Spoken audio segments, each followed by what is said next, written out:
Stop asking which CRM is best. Pipedrive or HubSpot? This isn't really the right question, and making a decision based on features alone isn't the right approach, because each of these CRMs actually suits a different type of business. And the decision really comes down to your requirements and how specifically your sales and marketing teams operate. Picking the wrong CRM means paying higher fees, wasted setup time, and possibly a painful CRM switch for your sales team down the track. So, to help you make the right decision, I've brought in someone who knows both Pipedrive and HubSpot inside and out. Liam has been on the Minecode team for the last 3 years, and he knows exactly when Pipedrive outshines HubSpot and when it's the other way around. I'm joined by Liam, one of the Pipedrive consultants on our team. Thanks for joining me, Liam. And we're going to go through a bunch of questions here to really just unpack what types of businesses suit either Pipedrive or HubSpot. So why don't we start at a high level, Liam, with how would you just describe the type of business that would lend itself well to HubSpot? And then I'll do the same for Pipedrive. Yeah, I think HubSpot is kind of focused on an all-in-one. It really came from being an inbound marketing CRM. So I think any business that's really kind of focused on having multiple teams in the CRM and it's sort of serving as a single source of truth for more than just a sales team, and with a kind of competence in sort of key marketing activities is really sort of well suited to using HubSpot. Yeah, and we can unpack some of the features in a bit. I know it has you can build landing pages and I think you can even manage social ads and things like that inside HubSpot. Whereas Pipedrive tends to be it has a much stronger focus as being a sales CRM first. I mean, the first thing it was designed to do was to be a tool for salespeople to manage their deals and opportunities, track follow-up and that kind of thing. I know Pipedrive does have some marketing capabilities like campaigns and you can track website traffic, but I would say from what you've told me anyway that, yeah, it sounds like HubSpot has a lot more of those other marketing capabilities as well. Yeah, I'd absolutely agree with that. I mean, there's a lot under the hood in HubSpot, and I think that can also be, one of the key reasons why you would choose it or ultimately choose a different platform like Pipedrive. So what kind of company would maybe regret choosing HubSpot? Where have you seen somebody go with HubSpot and then regret it and maybe switch to a different CRM? Yeah, I think if you consider yourself kind of a lean sales team and really the CRM's, kind of focused on supporting the sales effort, you've maybe got a lower technical competence within your team, then taking on a CRM like, HubSpot it's a bit of a Cadillac. There's a lot in there, and that could be as greatest benefit to you and your organization, but could also be the biggest downfall of ultimately choosing that and sort of not heading towards something that is better suited as a simpler kind of CRM. Yeah, and I would say on the Pipedrive side, Pipedrive again lends itself really well to be a really strong sales CRM, but you may regret it if you do want more of that all-in-one system that allows you to do some of these extra marketing things like building landing pages or manage ads, and you don't want to have to integrate multiple tools or systems. You'd rather do that all in one place. Then yeah, HubSpot would be the better fit. Yeah, I think it's really important to understand where you want to go as an organization, and kind of understanding that you're not solving this problem for the immediate future, that you need to kind of map out what a CRM needs to deliver for your organization in the longer term and ensure that you're choosing the right platform that's going to support that strategy. Moving CRMs is difficult from for multiple reasons. You've got change in practice, and the user experience that your sales staff are going through. There's also just the headache of just migrating data. So it's not something that you want to have to try and change midway through. So really kind of mapping out that strategy, I think, is really important, and making that decision early on. So do you consider HubSpot to be a sales CRM, or do you describe it more as an all-in-one marketing platform? I say marketing platform. I actually was on their website. I know they also have a service module and a bunch of other modules that you can sign up for as well. Is it just more of an all-encompassing platform with a CRM built in, or how do you see it? Yeah, great question. So HubSpot really came from being a marketing first type CRM. So that's really where their competence started. In later years, they've really built out their offering to support what they call other hubs. So they've got a sales hub, they've got service hub. So the kind of other departments in your organization that may need to utilize the sort of single source of truth, a single CRM, data knowledge of all your customer activity. They've sort of built that out to cater for as the organization scales or as other teams are requiring access into that single CRM, that they've got kind of an integrated hub that offers that. But really, they kind of started out in the sort of marketing space. I think, the sales capability in HubSpot's definitely come a long way, and it's really well featured now. But that's ultimately where they came from. I think more specifically around the question, I think it is still a CRM, but it's an all-in-one, sort of all under one hood kind of product. And I think, if you've got, there are other products out there that do components of what HubSpot will do, very well. They're focused on that more specifically, whereas HubSpot's trying to be a bit more of a generalist tool. So there are going to be limitations in that, and at some point, you may need to consider a bolt-on or an external tool with an integration over an all-in-one platform. But it's really kind of understanding what you need as an organization and how far you want to take these different areas of your business, and whether or not HubSpot's the best solution for that under one hood, or whether or not integrated solutions with a different CRM is the right call. Yeah, I like how you framed it as like more of a generalist tool that it's kind of got a wider scope of what it can do. So let's talk about how each platform helps salespeople specifically. So we're focused on sales CRM in terms of managing your deals, your opportunities, setting your next actions to follow up and see what you need to do next. I mean, from Pipedrive's side, I would say Pipedrive was designed, the founders designed it with this idea of, we want to make it easy for salespeople to use first and foremost. If it's easy to use, it's more up to date. And a key philosophy that I always describe with Pipedrive is setting your next action, or creating an activity to remind the salesperson when to follow up next, or how to move the deal forwards. So Pipedrive's really been built with that idea in mind. How would you say HubSpot compares in that sense? Yeah, I think a lot of the functionality in, the Sales Hub within HubSpot it is kind of parity to what Pipedrive does, but it just doesn't feel as easy. It never feels as fast to do any of the same things, whether or not that's configuring how it supports your sales process, going in and modifying, deal stages and, automations that sort of support that kind of your sales SOP and the things that need to happen, or whether it's daily usage and going and see what activities do I have today. It takes a little bit longer. There are a few more clicks. It's just slightly less. It doesn't emerge what's my immediate next thing to do on an activity or on a deal to move that forward in the same way that Pipedrive does. So I think there is capability in there, but I think sometimes that can kind of get in the way of actually what's the most important thing, which is that next action to move a deal further forward, ultimately to convert more business for the organization. So yeah, and that's something we've heard from customers before, especially those that have tried HubSpot first and now they're coming to Pipedrive, is they often say the reason they chose to switch is because they just find Pipedrive more intuitive and easier to use, less friction to make changes and update things. So the key difference to me sounds like, HubSpot does a lot of different things, where Pipedrive has kind of a narrower focus on being a sales CRM. So if you want to do more of these marketing capabilities, like here at Mineco, we do our email marketing through another platform called Kit. So at what point does Pipedrive plus a bunch of extra tools or integrations, when does that start to not make sense? And when would an all-in-one system be the better fit? I mean, it's a really good question. I think this is going to be the kind of key tussle that there's not necessarily going to be the right answer for this, because every organization is different. And ultimately, if you want to move towards something like HubSpot because you want this utopia, everything under one hood, it's still never going to deliver everything that you need. Whether or not you sell, let's say, e-commerce, and you need to integrate with Shopify or another platform like that for your sales, whether or not you've got an internal ERP system, there are always going to be other kind of data warehouses that are going to require a level of integration.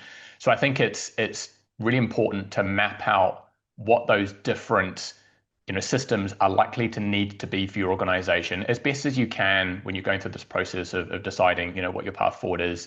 And I think if you land in a place where you've got a huge number of disparate systems and you're now looking to tackle what could be quite a complex integration journey, whenever we integrate different systems, there is, there's room there for either, incomplete data transfers, issues in that transfer. You're dealing with different systems, and each of these systems is going to own some of that single source of truth because you're no longer in a single system. So really kind of then understanding like, okay, this system here, this is the source of truth for this, and this other system, this is the source of truth for this. So it kind of starts to become quite a sort of muddled, repository for all your customer data. And I think the further you get into that kind of integrated, kind of setup, and the more you're having to map all of that out, that's ultimately going to get to a point where, actually, you're better off going with a system that's going to incorporate more of that into the same system and eliminate some of that. Where you've got, like we talked to before, where there's a specialist system like Kit that, Monaco uses, there's a reason why, you use Kit because it delivers a certain set of functionality. If there are specific tools that are really important to your organization, then that will also help define whether or not, is that something that HubSpot offers, but not to the same level that we need? And then you're actually starting to replace that all-in-one functionality with actually systems that do work better. Then I think, going to an integrated, more disparate solution is potentially then the right course. Yeah, it's interesting. I think there's trade-offs either way. Like I often find with tools like HubSpot or even Zoho is the one that I was thinking of earlier, where they try and do a lot of things. They often end up doing quite a lot of things sort of okay, but not the best.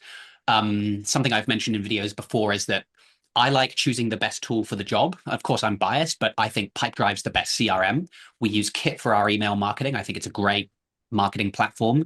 And then we use Asana for project management. Even though we could use Pipedrive to manage projects, I prefer to use Asana because, well, we've been on it for a long time anyway, but also it just has more capabilities that the native Asana projects doesn't have. So in my business, I've been happy to trade off using multiple tools to actually use what I think is the best for each job. And the good news is that integrations are kind of getting easier. I mean, let me know what you think, but with tools like N8N, Zapier, and AI, like the integration hurdles kind of getting easier now. So it's hopefully less of an obstacle than it has been in the past. Yeah, and I think also then understanding what what's your path forward to that integration and maintaining that. Do you rely on external parties to help support that? Do you have good internal competence that helps you maintain that? You're essentially taking on that integration as, technical overhead, and, you will need to support that as these systems change, as your needs change. If there are off-the-shelf integrations, then that's great. They tend to be maintained by the providers of those. If you've got custom integration, obviously you've got, way more flexibility in terms of designing it for the needs of your organization, but then understanding that obviously then there's an overhead to maintaining that. So I guess all part of the, considerations for which path to take and the amount of kind of integration and sort of disparate systems that you're prepared to take on. So you've done setups for Pipedrive and HubSpot. Which one would you say has the more flexibility, or if somebody was just getting started on their own, setting up, let's focus mainly on the CRM for now, which one would you say is more user-friendly or has some more flexibility when it comes to doing the setup and customization?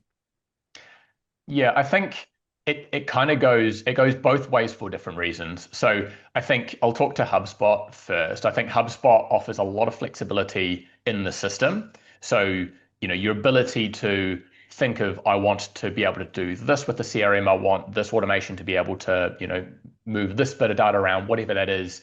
You've got more configurability in HubSpot, but that comes with both the tiers required in terms of your HubSpot subscription. So definitely a consideration there. You have to pay for the platform, but then also there's the complexity of setting it up. So circling back to, I guess the premise of your question, which is, if I was starting off with a new CRM and I wanted ease of setup, I wanted flexibility for me to get up and running, then HubSpot's not going to be the most flexible. You've got a lot of work to do to get to that point where it's going to then deliver all this flexibility for you as an organization, even though the headroom might be a bit higher.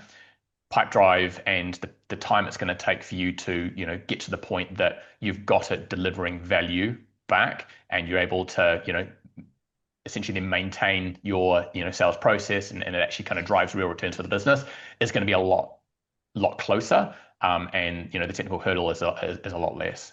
Okay, so let's talk about probably one of the most important factors that people are going to be thinking about, which is pricing. Let me share my screen and we'll talk about Pipedrive. For those that haven't seen it, you start by paying the subscription level per user for the features that you need. So you can pay monthly or annually to get the better rate. And we've got the 4 subscription levels. So this is the price per user per month. When I'm recommending Pipedrive, I usually recommend at least a growth plan so that you can sync your email and build automations. But premium is certainly worth considering, especially as you start to require some of these add-ons. So the add-ons are quite good because you can then add on extra features if you need them. And especially compared to other ways of pricing, this means you're not paying for features and paying more for stuff that you don't need. So you've got projects, for example, smart docs for doing quoting and sending contracts, campaigns and web visitors, which is kind of your marketing elements, obviously not as robust as HubSpot, and then lead booster as well. Actually, some of those add-ons come free with the premium plan.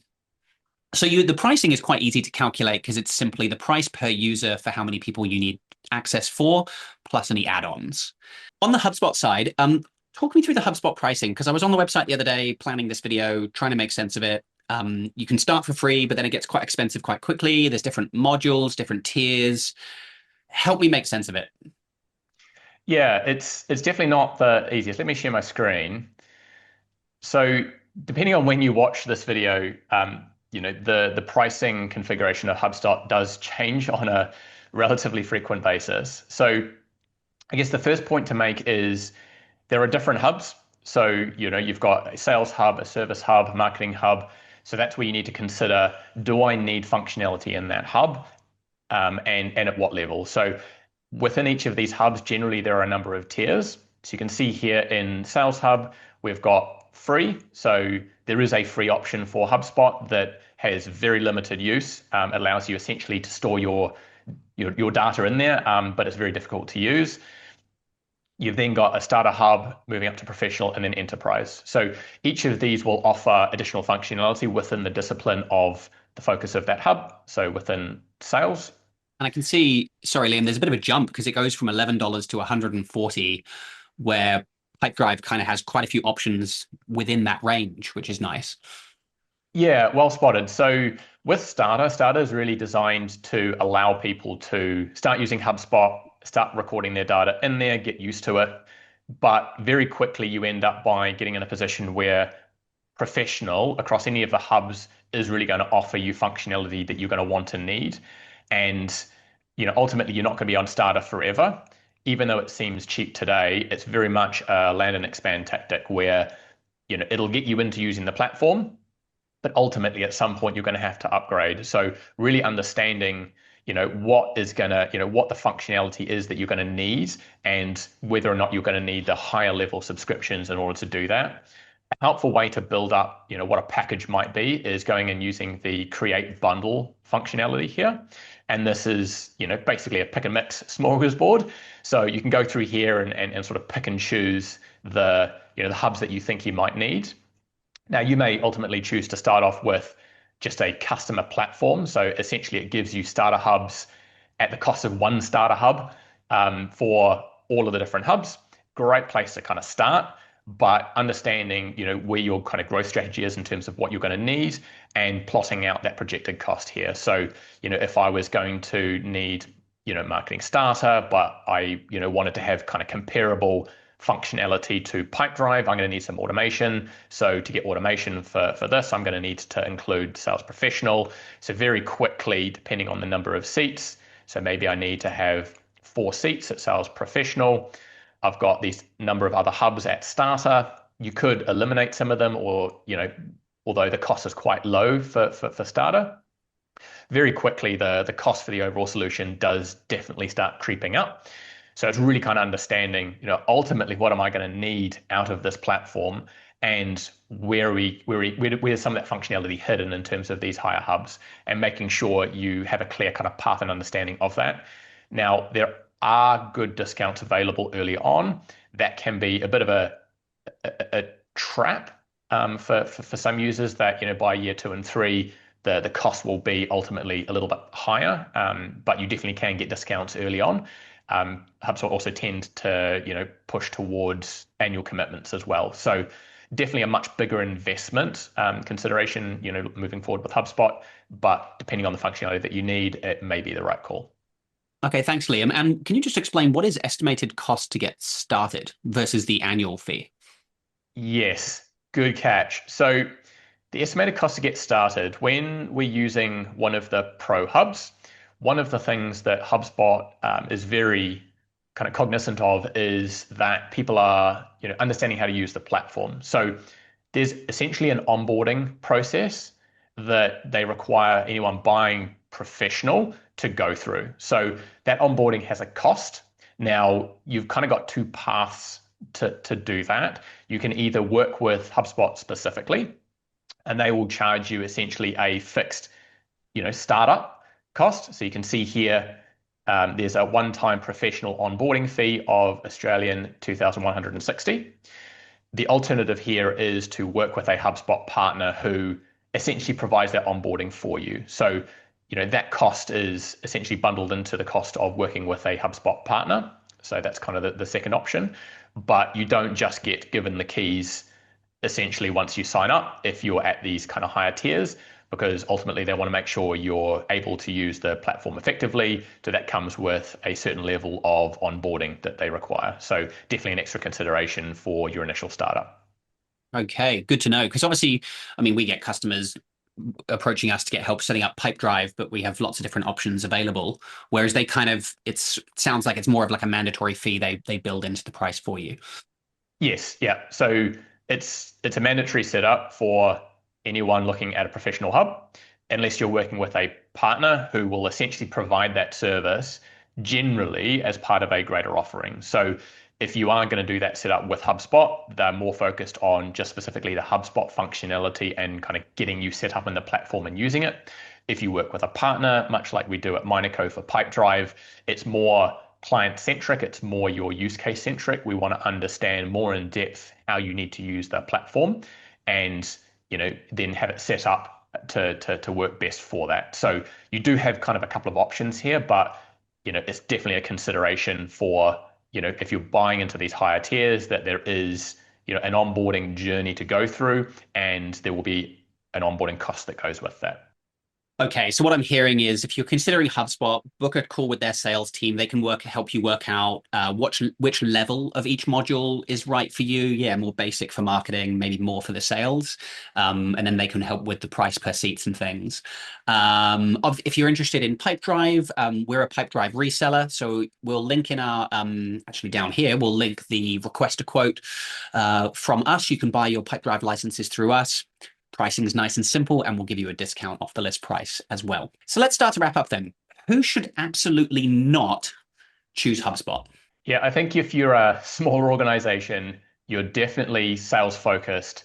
You've got perhaps limited technical competence within the organization, or at least within the sales team, people that, adoption is going to be key, and there are concerns around underutilization of the platform. At the end of the day, if the team are not using a CRM effectively, if they're not putting the right information in, then it becomes unusable. You've got either outdated information, incomplete information, the less valuable that platform becomes. So I think, if you do have an organization like that where you've got concerns of adoption or your technical competence to maintain the platform, then choosing a simpler CRM is 100% going to be the better call. Conversely, if you've got someone who is able to become a kind of technical expert in the platform, has got time to dedicate towards it, you've got a more technical, maybe progressive sales team, and you've got aspirations for some of the more advanced functionality available in HubSpot, then that potentially is a path forward. And so if I was to answer that on the Pipedrive side of things, I would say if you are looking for more of that all-in-one system to do everything, and you don't want that extra hassle of maybe integrating multiple systems, you want something to do everything, then I think HubSpot's going to be a great option for you. We find that the thing that usually brings people towards Pipedrive is, again, that ease of use. So like you said, stronger sales focus. Pipedrive's going to be a great fit. So any other final questions that I haven't asked you, Liam, that maybe people should be asking themselves before making a decision between HubSpot and Pipedrive? Yeah, I think The advanced capability in HubSpot is, it can be fantastic, but really kind of understanding that you need to map out and really understand what you're going to need from the platform. Because I see a lot of people invest significantly in HubSpot and then underutilize it, whether that's through, the initial scoping that they go through and the package they think they need. They end up by taking on a lot of subscription cost and a lot of functionality and head weight that they simply don't need. So really trying to understand what you need out of the CRM and where your organization is going. I think that's the kind of most important part of it. And I think leveraging the advice and expertise of partners of both of these platforms to have a conversation to them about where you're going, what your needs are, and how that system is best going to support that. Don't try and solve that by yourself. Work with a partner that really understands those systems intimately and can give you advice on the pros and cons for you as an organization and specifically against your needs. So I think that's probably the most important piece of advice that I could offer. So there you have it. I hope you found this comparison useful, and if there's any other questions you have about Pipedrive or HubSpot and which one is best, drop them in the comments and either myself or Liam will answer those for you. Thank you very much for watching.